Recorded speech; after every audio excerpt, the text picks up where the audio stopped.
2, 1. Salutations from space and aloha from Earth, friends. This is Gemini Brett. It is a pleasure to be here and an honor to be here with EA Zoom meetings once again. We're going to have a journey today into lunar latitude. All right, so a lot of us have studied declination, but latitude is something that isn't considered too often by astrology, and yet we know how important the lunar nodes are. So we're going to talk about the nodes today and the bendings and look at them astronomically and see if the sacred astronomy approach can bring additional information to our astrological awareness and cosmology. So let me share some slides with you and we will launch off into lunar latitude.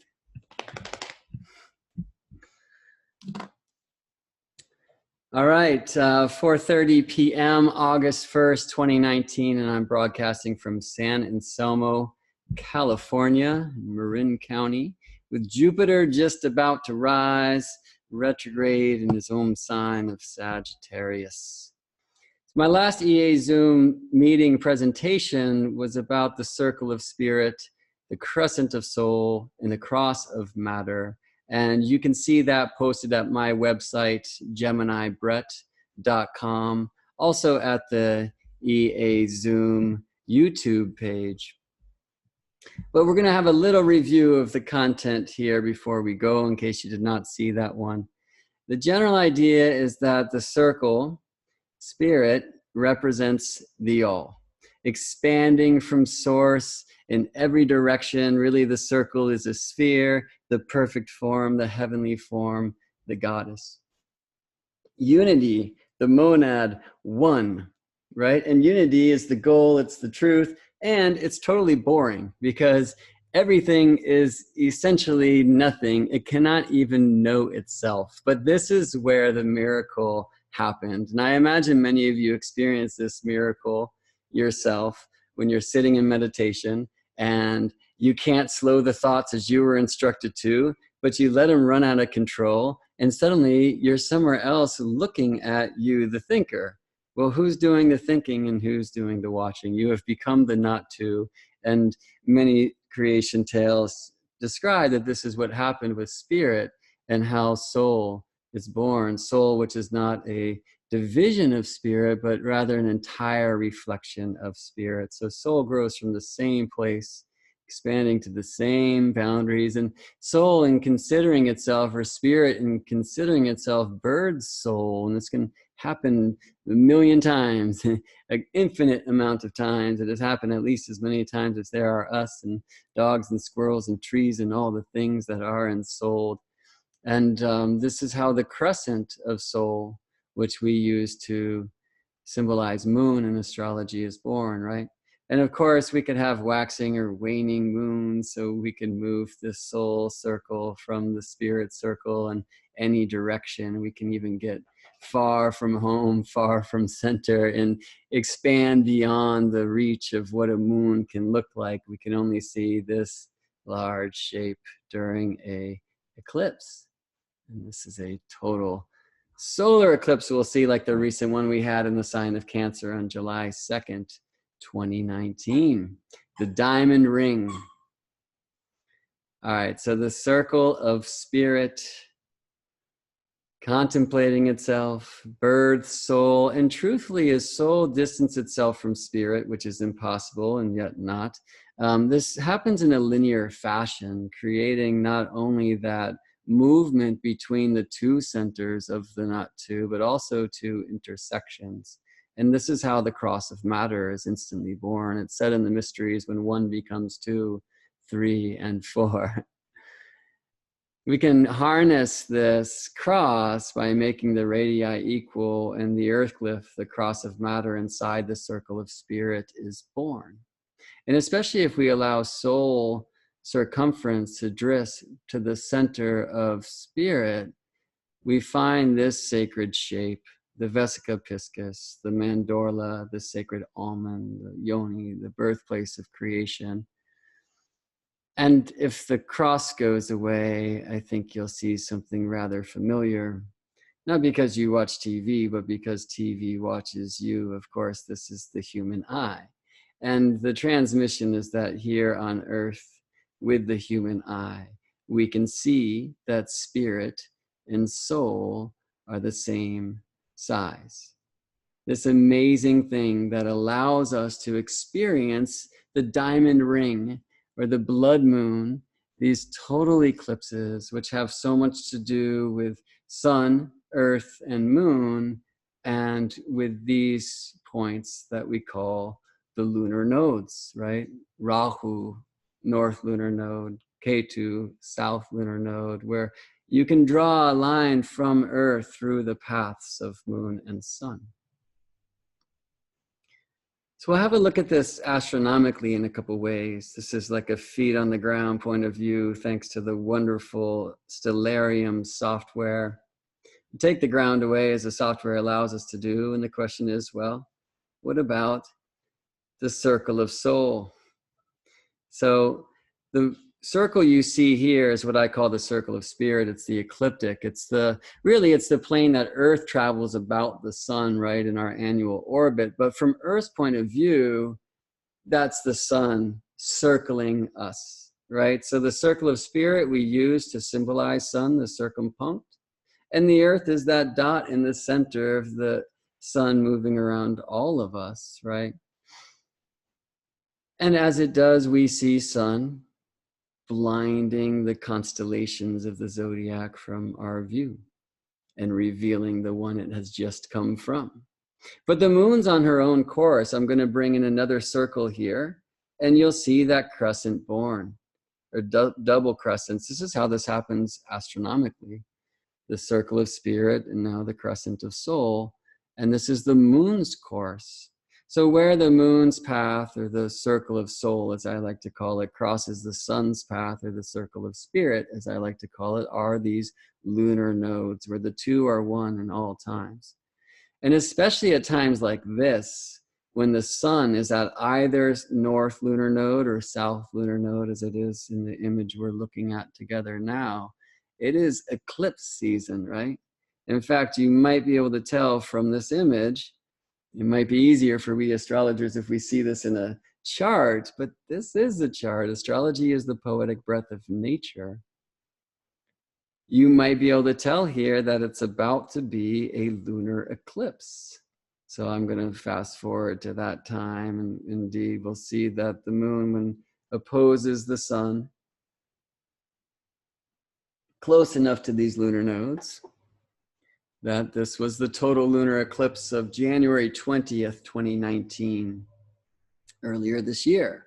Blood moon, right? Full moon, so close to the lunar nodes, and this means that moon is visibly passing through Earth's shadow, which is always opposite the sun in the zodiac.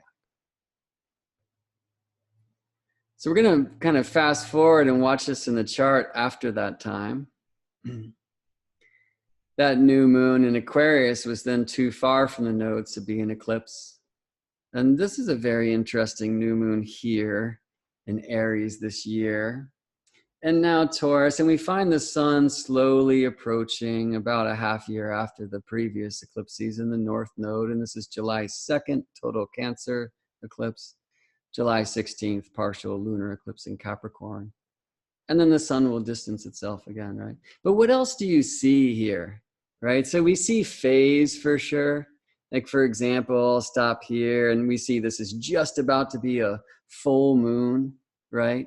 So as moon is conjoined sun, we know new moon, and she separates, and square sun, it's the waxing half moon or the first quarter moon, and opposite sun, the full moon, and square sun, an approaching sun, the waning half moon or the third quarter moon, and a new month begins with the next new moon, like the one we had yesterday, July 31st, 2019, in the sign of Leo. But what's very special about this full moon that we're looking at here, right? Some have come to call these times when the sun is at the bendings, the moon wobbles. It's all about spirit, soul, and matter. It's all about sun, moon, and earth.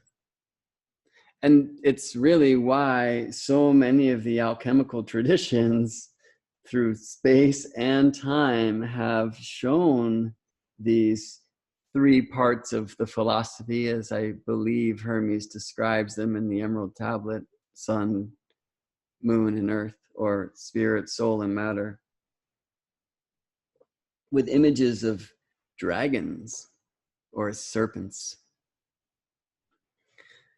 Have you seen this before, right? The symbol that we use for Ketu, for the south lunar node, which we call the dragon's tail, is actually on the serpent's head. This is the king cobra, and you can see that south node shape there. It's actually, in the Hellenistic times, this shape that we today use for the south node, or the dragon's tail, was then used for the dragon's head, the north node, which in some ways, I guess, might make more sense, but really, since we're speaking about circles, this would be a serpent eating its tail anyway.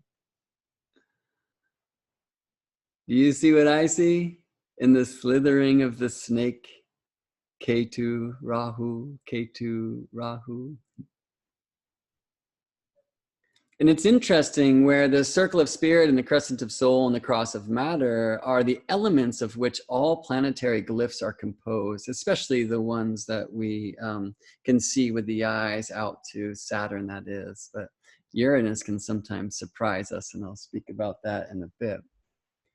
The node seems rather to come from this image of serpent head. And yet, this is crescent of soul and circles of spirit. Well, there can only be one circle, which is the one. And really, the north node probably would be drawn like this, because the next circle is going to come from the south node, right? This is why the serpent in this imagery with moon and sun, because every month the moon snakes above and below the path of the sun, this line, or rather circle of our sky that we call the ecliptic. Right, so here we're looking at a geocentric, earth-centered point of view, right? Sun on this plane, which of course, once again, is Earth's orbit of the sun, right? But from Earth's point of view, sun circling about us on the ecliptic plane. You can draw that plane through the Earth, and it will move through the Tropic of Cancer and the Tropic of Capricorn. And I like to call this the circle of spirit, because this is where sun lives, always. It's not where moon always lives, right? So here's an image, an illustration, and thanks to the wonderful Anna Zaharia helping me create these things together, we call ourselves arts of the chart. We're looking here at a new moon, but certainly not a solar eclipse, because from the northern hemisphere's point of view, moon is well above the sun at this time. And this was similar to yesterday's Leo new moon. How do we know? Well, that's what we're looking at today. And from the southern hemisphere's point of view, this would be the moon below the sun, closer to the ground. But either way, no eclipse for you, because the moon is not right in front of the sun from any earthling's point of view. In fact, the moon is not seen at all, right? A new moon, typically a no moon in this regard. So how can moon be so far above the sun? Well, the moon has her own course, which again, I like to call the circle of soul. And where these two great bracelets around the Earth cross are called the lunar nodes. So where the moon moves from southern latitude to northern latitude is the north lunar node, right? So dig that term, latitude. Latitude, this is an astronomical term, celestial latitude, is a measure of an astronomical body, either south, like towards Earth's south pole, or north, towards Earth's north pole, from the ecliptic plane. All right, so we play with declination a lot. That's measured from the celestial equator That's the circle of matter. That's a matter for another presentation entirely. Today we'll talk about the circle of spirit, the circle of soul, and celestial latitude of the moon. Where the moon crosses from southern latitudes to north is the north lunar node. We used to call this the ascending lunar node. And I imagine, I don't know, but I imagine that that tendency was released when cats started traveling away from Greece or Egypt or Saudi or other northern hemisphere places, right? Where the astrological tradition has deep roots, India, Iraq, and such. Because the north lunar node descends in the southern hemisphere, or rather, I should say the moon descends at the north lunar node in the southern hemisphere, while it ascends at the north lunar node in the northern hemisphere. And I know that's confusing, but we'll have some pretty pictures and a little video to show us to help alleviate some of the strangeness of the attempt to express this in words, right? All right, where the moon then crosses the sun's path, the circle of spirit, or the ecliptic plane, officially, from the north, from northern latitudes to southern latitudes, is known as Ketu, or the south lunar node, right? So the dragon's head and the dragon's tail. But there's a dragon's back and a dragon's belly too. We're going to get back to that. Why do these nodes say so much about soul and the journey of soul? And perhaps the reincarnational path. These lunar nodes. And perhaps all planetary nodes? Perhaps. So this is a video just to show lunar latitude from feet on the ground point of view, like something we can actually experience, all right? So this is today, August 1st, 2019, when the moon was culminating in Berkeley, California, where I live half the time. So you see the moon up there at the meridian. It's the midheaven south in the northern hemisphere. And you can see that the moon from the northern hemisphere's point of view is above the path of the sun. At least you can, if I let you know, as you can probably tell that that golden circle we see there is that ecliptic plane, the circle of spirit. So you see that the sun is right on the plane, right? Notice that Mercury is well below from the northern hemisphere's point of view. And to make that statement global, south of the celestial, or sorry, of the ecliptic. Venus, kind of hard to see here, but she's north. The moon well north. And this is an important thing to know. I mean, on our chart wheels, we just show one circle. That's the circle of spirit. That's the sun's path. That's the path really of the orbital motion. That's like the Earth-Sun relationship, matter and spirit. I mean, isn't that what we're getting after here as astrologers? But there's this intermediary force, soul. Soul in my cosmology is that which reflects spirit into matter, so that we on an individual level as one thee can feel and heal and know and grow. And it is our, I believe, individual growing that offers growth to the one thing. And this itself is a miracle. The one thing is everything. It's impossible for it to grow, and yet it will never stop because of miracles like you. And the squirrels and the bees and the trees, and probably those folks on Jupiter too, but let's keep our feet on Earth for now. So here we see moon at northern latitude. And of course, we don't, right? The sun's around, but stellarium software allows us to dim the atmosphere and dig the planetary positions even when the sun is on the scene. So I'm going to play through time here a bit. I'll bring in the circle of soul, as I like to call the moon's path. And that way we can find the nodes. And I'm just going to move ahead by day and then by hour. So this is like secondary motion, primary. And just notice that the moon is distancing itself from the circle of spirit, from the ecliptic, and then coming back down. So here is moon crossing from above to below, crossing the circle of spirit. I'm saying that moon Here's the next occultation of Saturn by Moon, by the way. And Moon crossing now the south node and getting down to Earth, right? So in this idea of snaking, Moon will now peek out at the dragon's belly and start coming back up, right? Where she will cross the circle of spirit, the ecliptic plane, the place of the sun, moving from south latitude to north latitude at the north lunar node.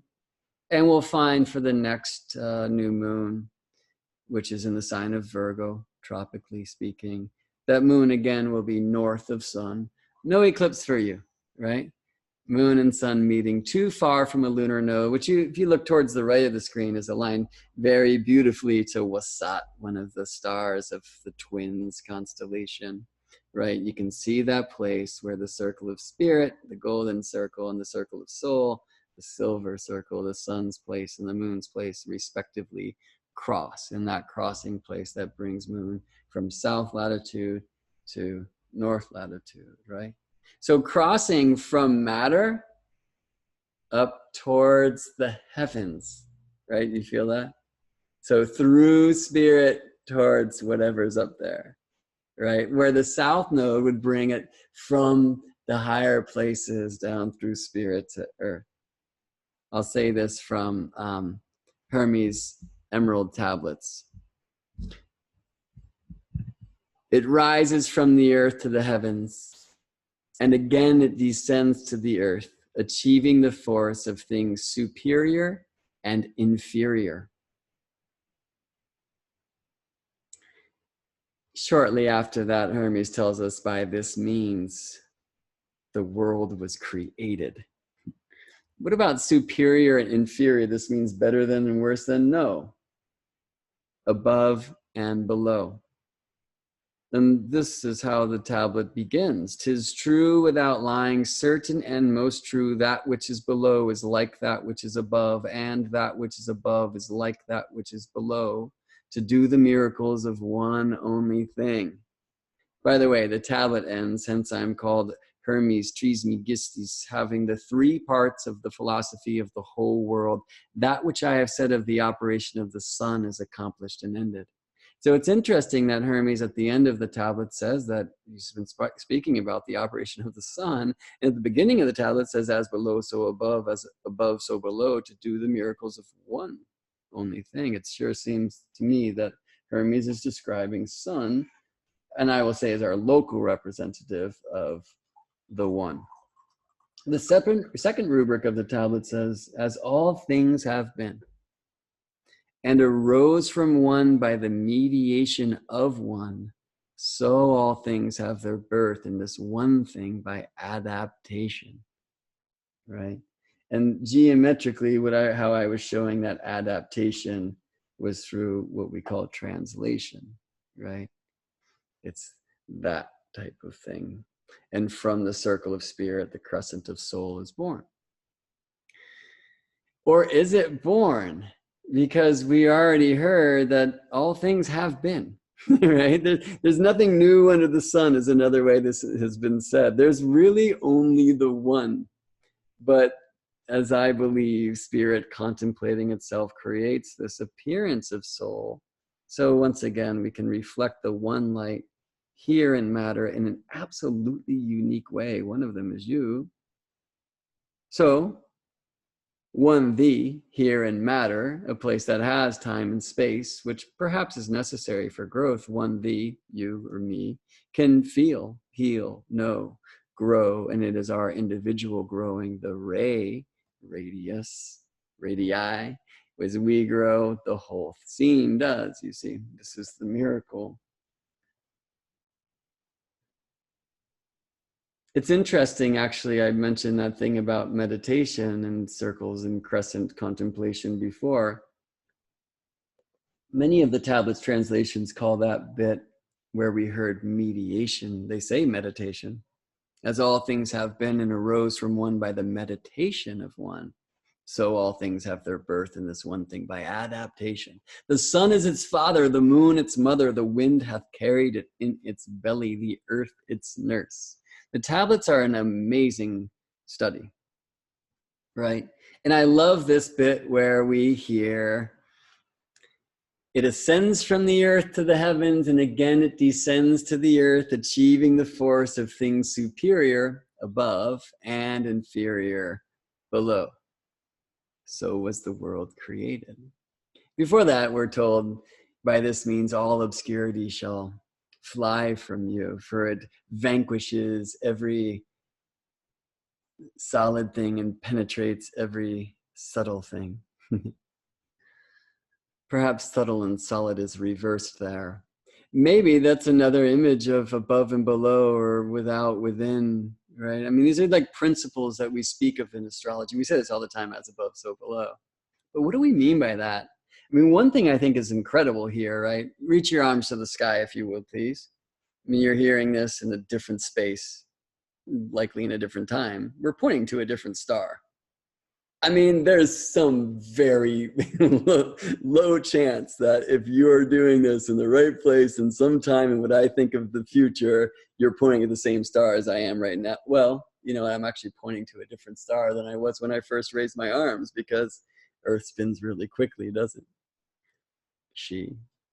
I mean, the eastern sky rises because Earth falls in that direction. And for me, this is very truthfully mirroring spirit through soul, you, descending into matter. Why? To lift the heavens up, to help the one thing grow. I don't know if you can hear them, but church bells are ringing in the valley below, so that's fun. As above, so below. I mean, very interestingly, we measure the heavenly happenings not from the surface of Earth where we dwell and can witness them, but rather from the center of Earth.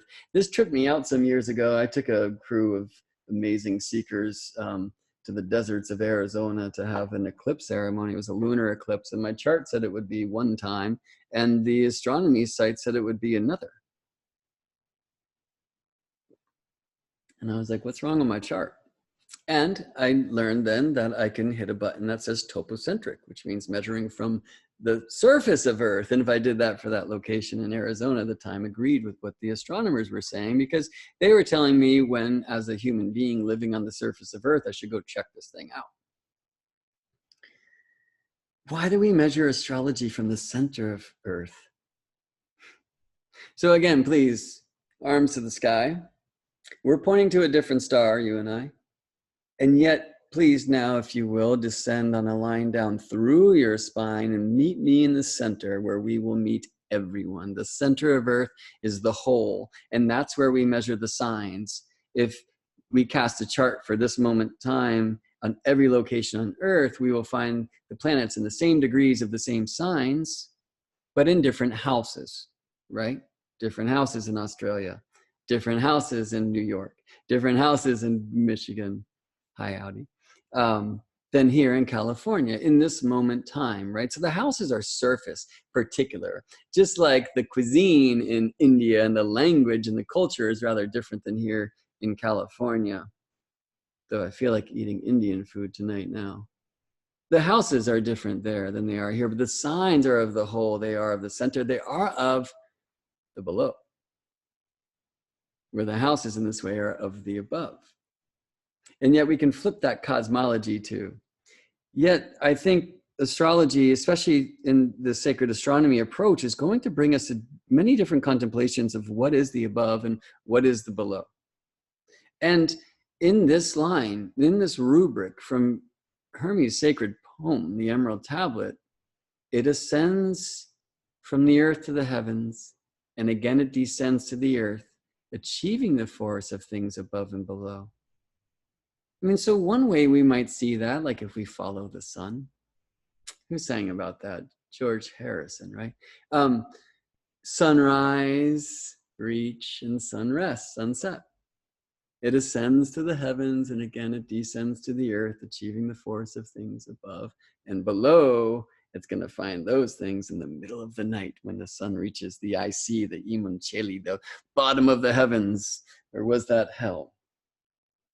But another way we could see this in the monthly travel of the crescent of the soul, moon, if this is the circle of spirit, moon crossing from the above to the below, or from without to within. So was the world created. Okay, back to the slides we go.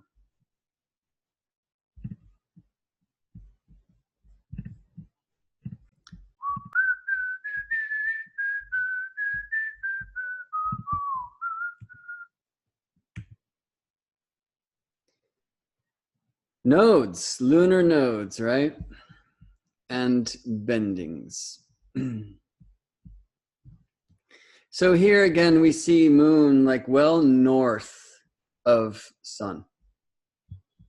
And I'm just having this strange feeling that perhaps that share screen didn't quite work out. So I'm just gonna hit this again, just in case, friends. Okay. So the circle of soul, as I like to call the moon's circle, and the circle of spirit cross at the lunar node shown here. And where they most diverge, it's about 5 degrees of latitude, okay? So that place, which is square to the nodes, right? Zodiacally ahead of the south node, right? So the south node, as I'm recording this, is in the sign of Capricorn, and the north node, the sign of Cancer. Between them, the sign of Aries currently hosts the southern bending, which, if this is the dragon's head and this is the dragon's tail, I like to call the dragon's belly, dragon's head. And then where the 5 degree about separation is at the other side, ahead of the north node, before the south node, and currently this is in Libra, the northern bending, right? So these points are square to the nodes. And we know in evolutionary astrology, Jeffrey Wolf Green's teachings, planets that are square the lunar nodes are considered to be skip steps, right, on the evolutionary course.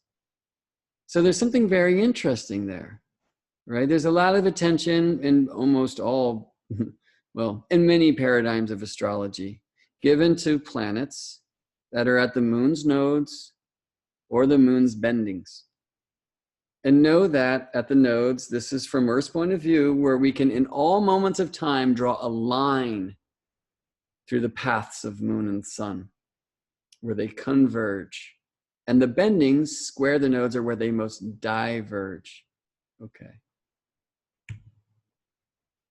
Lunar latitude in the chart. And as most things astrology, we can think of this as a grid of 4, a quadrant system, right?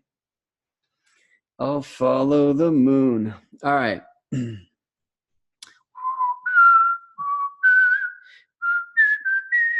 George Harrison was one of my principal chart examples for a recent eclipse workshop I gave for Kepler College. You can find that at their website still, keplercollege.org. And in studying the great George Harrison, I came across this phenomena in his chart. Notice that George's moon, right here on the left, is just about to rise at the time of his birth, February 24th, 1943, 11:42 p.m. in Liverpool, right? Just about to rise. Well, so what's the problem here?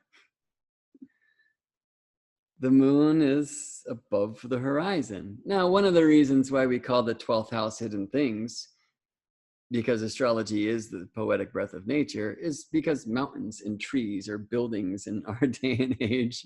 It is very rare to get a clear glimpse of the ascendant, right?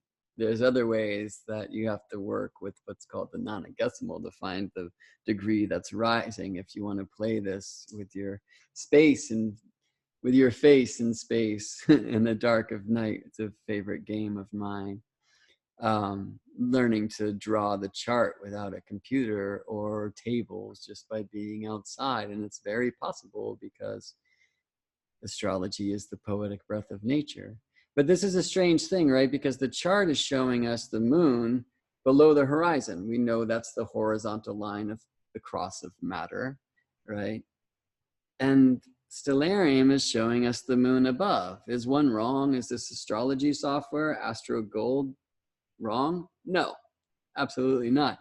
Is this astronomy software, Stellarium, wrong? No. So why this disagreement? Why should astrology say the moon is below the horizon and astronomy say the moon is above the horizon? What a trip, right? And we bring in the nodes and we find out why. So the moon, see, is ahead zodiacally, if you will, of the north lunar node. It's in fact applying to the northern bending, the square to the nodes, zodiacally in front of the north lunar node, right?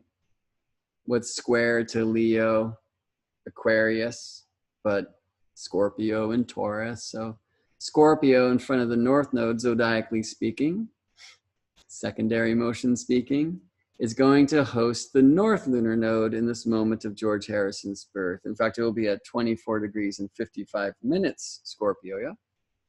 So this moon is applying to that northern bending. And on the left, we can actually see that the moon has northern latitude if you learn to see latitude, and hopefully we have now. So there's that node, right? Stellarium lets me take the ground away. And that north node is where the circle of soul, moon's course, is crossing the circle of spirit from the south to the north, right?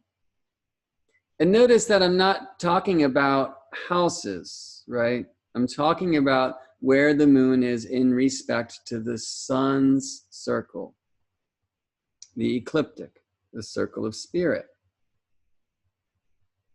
So this is kind of a trip.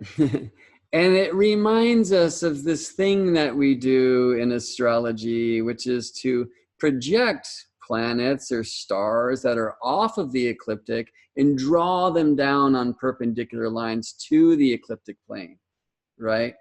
So where we draw the moon on the chart, that one circle we show on a chart is the sun circle. And so the moon glyph is there, right? So the astrological moon here is shown with that glyph, right? The projection to the ecliptic plane. So if you've learned your astrocartography and you know about your maps, you've probably come across an Astro Gold software allows me to shift back and forth between Zodiacal and in Mundo. So zodiacally speaking, you can see Liverpool here, west of this moon ascending line. And that means the moon is in the first house, in other words, below the horizon. Well, that's zodiacally speaking, but if I shift this to in Mundo, which considers planetary latitude, now we find Liverpool east of that line, which means that the moon is going to be in what would be compared to the 12th house or above the horizon. Yeah. So in this image here, the astronomical image is in Mundo, where the astrological is zodiacal. So it's a really cool thing to know. And it just brings in this question, well, is George Harrison's moon above the horizon or not? Right? From one point of view, absolutely. From the feet on the ground point of view, from another, not. And why do we bring planets down to the circle of spirit? Do you know astronomers these days don't really measure from the ecliptic so much anymore? They used to, and they used to call things Aries or Taurus or whatever. And now they typically speak of declination and right ascension, which is not measured from the ecliptic, the path of the sun, the circle of spirit, but rather from the celestial equator, which I like to call the circle of matter. Should it surprise us that astronomers who by and large are kind of materialist scientists are measuring from matter and not spirit in our day and age? I think we should take that back by learning our sacred astronomy. If we look at more of George Harrison's birth map, we can find this moon culmination line is moving right through India, which is interesting because if you know about George, if you know about the Beatles, they spent some time there, and it seemed to be particularly effective for George Harrison, who took to the sitar and such. In fact, that Zodiacal moon versus in Mundo there, but the in Mundo moon is very close to Rishikesh, right? This is where the Beatles were hanging out with Maharishi. And the reason why I want to go over there is because if we look at George Harrison's birth moment, the chart cast for India, we're going to see the moon on high. All right. And it's just kind of easier to tune into this truth that George Harrison has a very high moon from the Northern Hemisphere's point of view. Well, what does it mean? Right? What does it mean that George has north lunar latitude? And look, it doesn't matter, right? It's not about the houses. Like this would be true were George born on the other side of the world from India and the moon was well below the horizon at the IC. It's still in this moment's time, everywhere on Earth had north lunar latitude. So I'll bring him back to Liverpool, and the delineation should remain in a sense the same. What does lunar latitude mean for you? I mean, what is it for spirit, soul, and matter that George brought soul up above the circle of spirit? How high the moon? In India and Liverpool or anywhere we might go.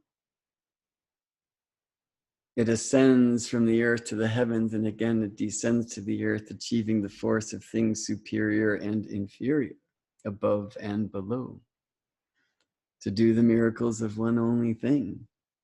So was the world created.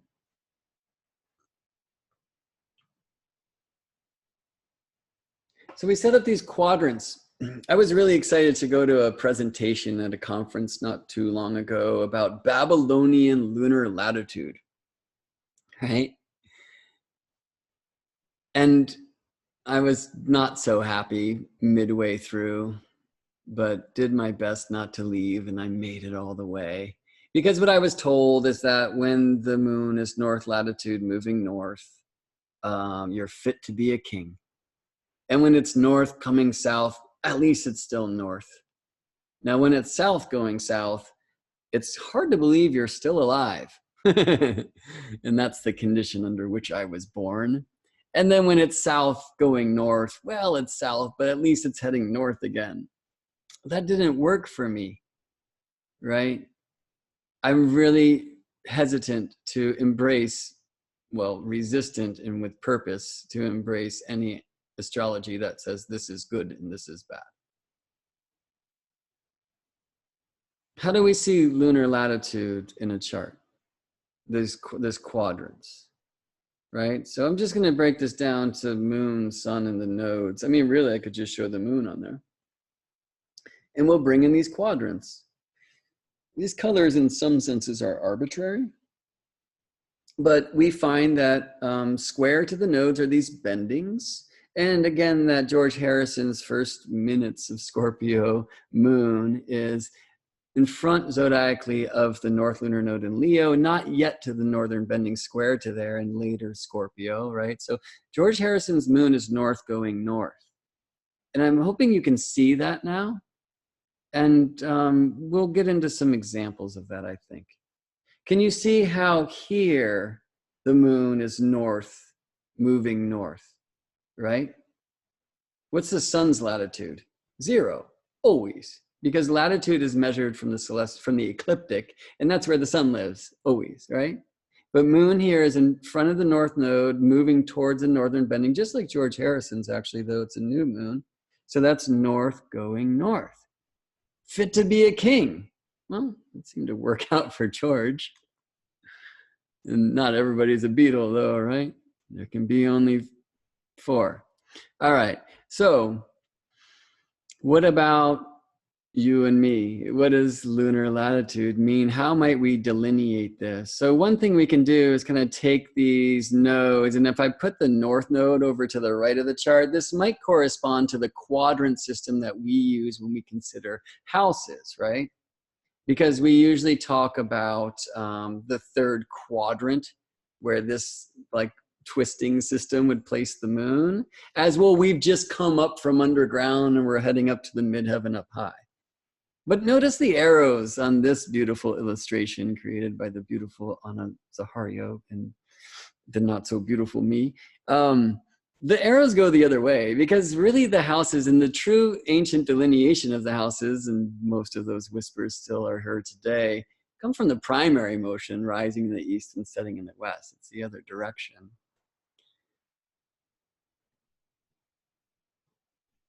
So another way we could look at lunar latitude, just as compared to things that we study so commonly in astrology, would be kind of from like a seasonal approach, right? Winter, spring, summer, and fall, where winter begins at 0 Capricorn, right? For half of the globe, it does. So that's a tricky thing.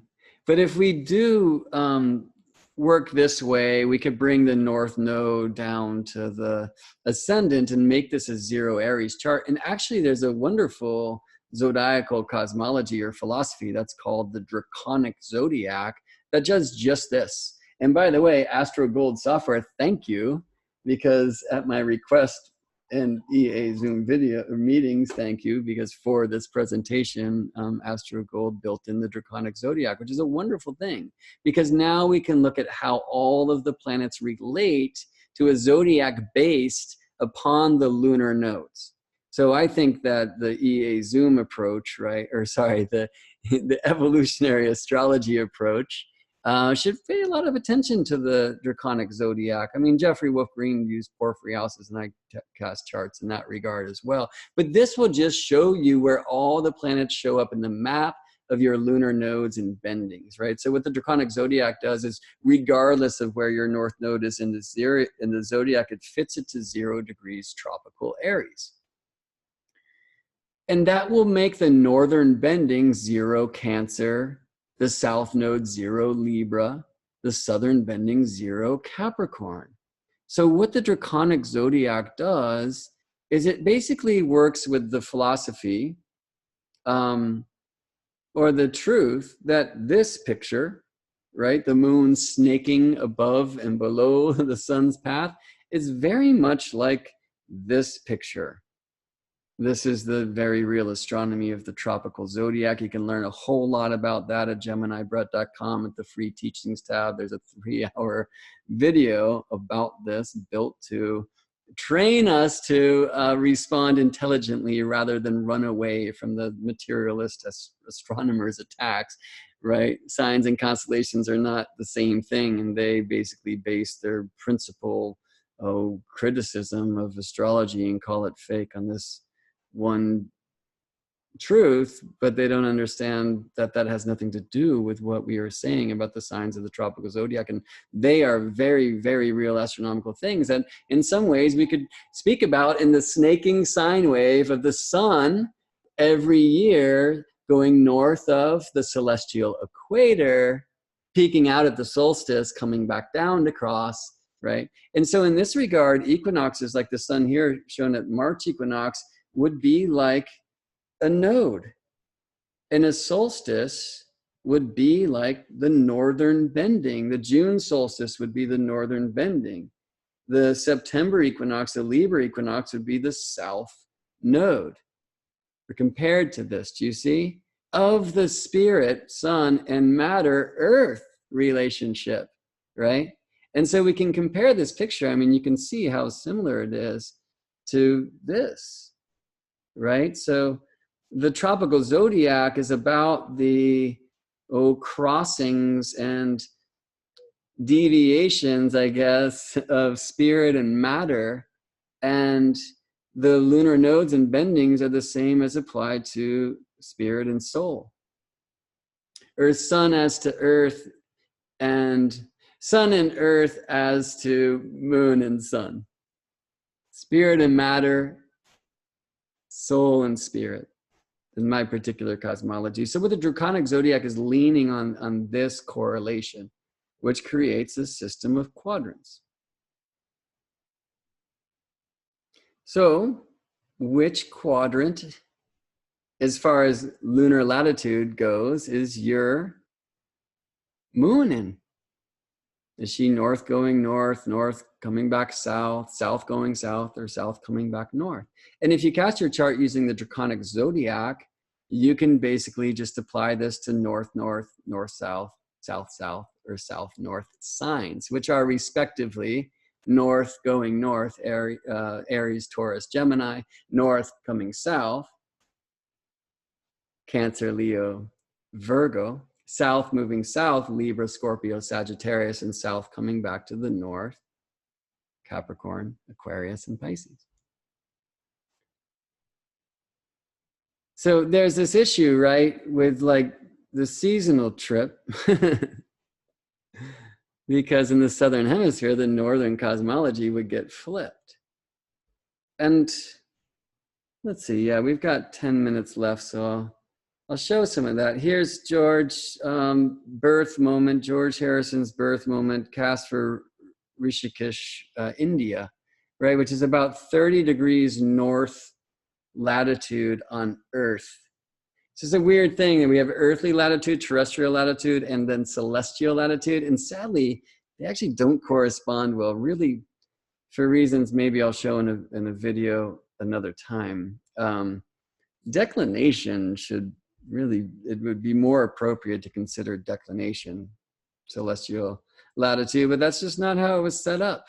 And the truth is, the reason why is because longitude and latitude in the sky was initially measured by our tradition, right? From the ecliptic plane, from the circle of spirit, right? So things have changed a bit in the modern approach, which again leans so much on declination and right descension, and they're really cool things, but they're different things. So enough there now. We'll go south from India. And in the south, southern hemisphere, I'm at 30 degrees south now, suddenly reflected across the ecliptic in the same moment of time. I'm also gonna have to turn around and face the northern sky, because that's where the midheaven always is, south of the Tropic of Capricorn. And notice here that while George had that moon up above the circle of spirit towards the heavens, here now down in the southern hemisphere, down towards the ground. So remember when I was saying before that, oh, well, the north node used to be called the ascending node, because in the northern hemisphere, the north node is where the moon ascends towards the zenith. But that same node, that same north node will bring the moon, because the zodiac is flipped from the southern hemisphere and northern hemisphere's point of view, right? Bring the moon down to the ground. And why is that? Like, why does Orion look like this, if you will, in the northern hemisphere and this in the southern hemisphere? Well, just take this. Like, if the hand is here, I'm seeing the fingers towards me and you're seeing the palm towards you, right? I mean, that's like literally the same thing. I can't explain it deeper than that, but you could take my free sacred astronomy training, which I'll show you a link to in a bit, and really anchor into that. So here in the same moment of time, George Harrison's birth moment, on the left, cast for north 30, we find the moon above, right, heavenly from the circle of spirit, the ecliptic, the sun's plane, and then 30 degrees south, like opposite from India, reflected across the equator in the southern hemisphere. Now the moon's grounded. Now dig how actually the moon's still higher than it is in India, and that gets to the genius and the beauty of declination. Again, like maybe my next adventure for EA Zoom meetings will go there. Let's show this image one more time. So, you know, one potential delineation that we could say, rather than like, oh, you're fit to be a king, well, at least you're north. Why aren't you dead? And good thing you're coming back. I can't do that. That does not work for me. One thing we could say is this is like bringing it up to the heavens, right? Bringing the earth, the ascension path. And this is like, you know, the embodiment path, bringing the heavens down. But the issue is, and I mean, I love that, because if we're saying that south node is kind of like, you know, soul coming to earth, And I think many are saying this. I think evolutionary astrology kind of is saying this, that the south node is where we're coming from, and that's soul level, right? You can see how that really fits the northern hemisphere astronomy, because here's moon, in my point of view anyway, soul crossing plane of spirit down to matter, right? You know, spirit descending onto earth. And then at the north node going back up, right? But there's this issue, and we have to, as tropical astrologers, face these issues often. If we want to be global, and I sure do, what about the southern hemisphere where the whole thing is flipped? Do we need to flip our delineations for the nodes in the southern hemisphere and say you come from the north node and you go to the south node? No. How do I know? Because there are a bunch of brilliant southern hemisphere astrologers watching this right now, and they all agree that their astrology is working, right? That's enough proof for me. But here's another thing. Contemplate the apex of the sun's way. This is amazing. The sun is moving through space, and it is moving towards the star Vega, generally, okay? And away from the star Sirius. And of course, as the sun is moving, Earth and all of the planets of our solar system are cruising with it, right? Well, so what? Well, Vega never sets at Earth's North Pole. And Sirius never rises at Earth's North Pole. Conversely, Sirius never sets at Earth's South Pole, and Vega never rises at Earth's South Pole. So what? So this means that Earth, with the sun and the rest of our planets, is moving generally towards the direction that we call north, right? If that didn't quite compute, watch this replay, slow it down, and hit stop, and then go walk this in the woods. And, you know, there are transmissions from the original people of Australia that seem to speak something about this, from what I've heard from Robert Lawlers, who studied with the elders for a time and transmitted this in one of his books, which was that it's like there's kind of like the energy wave coming towards the north hemisphere and then moving through the south hemisphere, right? Because look, if Earth's moving that direction, I mean, just think about like the space winds in the sense that we're cruising through. But very importantly, therefore, on Earth, when we watch a planet like the moon crossing its north node, and remember, every planet has its own nodes, and we'll get maybe into that in another presentation too. They all have their own bendings as well. But when we on Earth watch a planet moving from the south across the ecliptic plane towards the north, whether that means, as it does in the northern hemisphere, from the ground to the heavens, or in the southern hemisphere, from the heavens to the ground, when we on Earth witness a planet like moon crossing its north node, moving from southern latitude to northern latitude, crossing the ecliptic plane, the circle of spirit, we are literally watching this planet like the moon move towards our future. And when that planet, from our earthly point of view, crosses the ecliptic plane, the circle of spirit, from northern latitude to southern latitude, whether that brings that in your hemisphere's point of view down to the ground or up to the heavens, regardless, it is literally moving towards the past where we have come from. Feel into how important that is and how this confirms in nature, astronomically, what we say about the nodes, that the north node is a future course and that the south node is a past course. So this is an astronomical confirmation, if you needed one, for the philosophy of evolutionary astrology's work with the lunar nodes. North node towards the future, south node towards the past. North node where we're going, south node where we're coming from. All right, so lunar latitude in the chart, and what does it mean for you? Some potential delineations that I've written and testing. If moon is between the south node and the southern bending in your chart, right? Southern bending is the square to the lunar nodes, zodiacally ahead of the south node. So in the image we see here, which was for equinox 2018, I believe, the south lunar node in the sign of Aquarius, which means that the southern bending 90 degrees ahead from there is going to be the same degrees, 4 degrees, 37 minutes, Taurus. North node Leo, northern bending Scorpio. So make a grid on your nativity. Just draw the line through the nodes and draw the square to them, and you have the lunar latitude grid. Take a screenshot of this, it should help out. If moon is between south node and southern bending, moon is south latitude moving south. The soul is devoted to retrieving the truth of our ancient roots. Where we coming from, like deep in there, okay? If moon is between southern bending and north node, moon is south latitude moving north. The soul is devoted to sprouting ancient wisdom through the soil of the present. If moon is between the north node and the northern bending, moon is north latitude and moving north. The soul is devoted to branching into the vision of new solutions. If moon is between northern bending and south node, moon is north latitude moving south. The soul is devoted to pollinating the present with visions of the future. See if these fit you.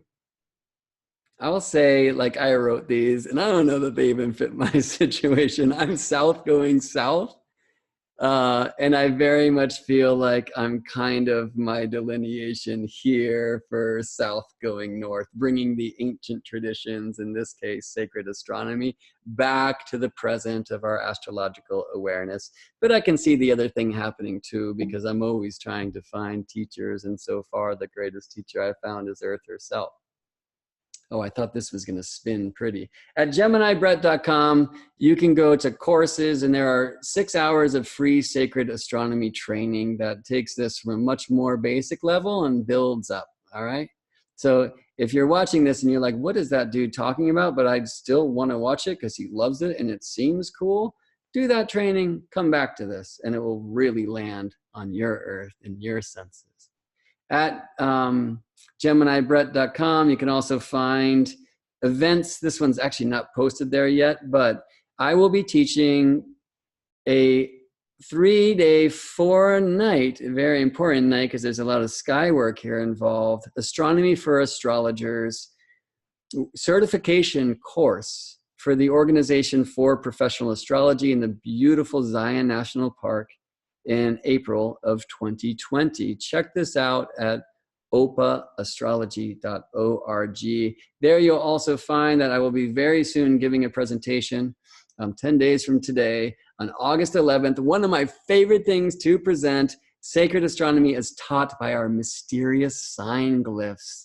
So this is one of the reasons why becoming an OPA member is a cool thing to do. And here's one of the reasons why being a member of the Cosmic Intelligence Agency is also a wonderful ticket into the mysteries of the heavenly happenings. Many webinars for members there, and one coming up on August 8th with Ariel Gutman and Adam Gainsberg, who both wrote amazing books about Venus cycles, myself, and Julia Simas, the head of the Cosmic Intelligence Agency. This will be our 4th Venus Star Point presentation, because on August 13th, or perhaps the 14th, depending on where you live, Venus will align in the sign of Leo behind the sun from Earth's point of view. And this is a very sacred moment in the dance of love. So check that out at cosmicintelligenceagency.com. Eventually, soon, these will all be up at the events page at GeminiBrett.com.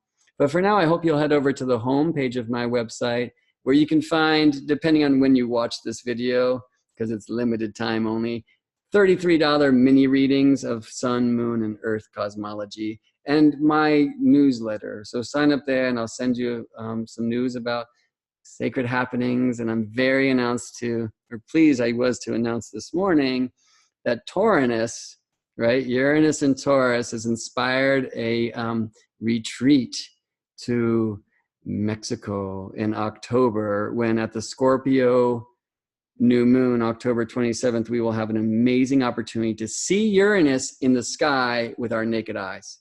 And when you defy the teachings that Uranus is an invisible planet, by seeing this great Doctor Strange in space with your face, things that are typically hidden behind the veil present themselves to you, and everything we know about Uranus starts to change. So we're going to see a lot of pyramids and dance and have music, and I'm going to teach sacred geometry and musical harmony with a wonderful pianist. And you can find out more, sign up for my newsletter, send me a note if you're particularly interested in coming to Mexico in October. All right, friends. So I thought there'd be some time for questions and answers. I think what I'll do maybe is stop this recording and yet stay open for any of you guys who want to contemplate lunar latitude. I can maybe take a few questions. So I'll stay on. If you want to stay on, please do. Although there is another EA Zoom meetings webinar right now that I encourage you to go to. But if you want to ask a couple questions, I'll take those now. So before I hit stop on this recording, let me just say thank you so much to EA Zoom meetings. It's such a treat to be here. All right, love and planets, friends. Thank you, Gemini. Thank you.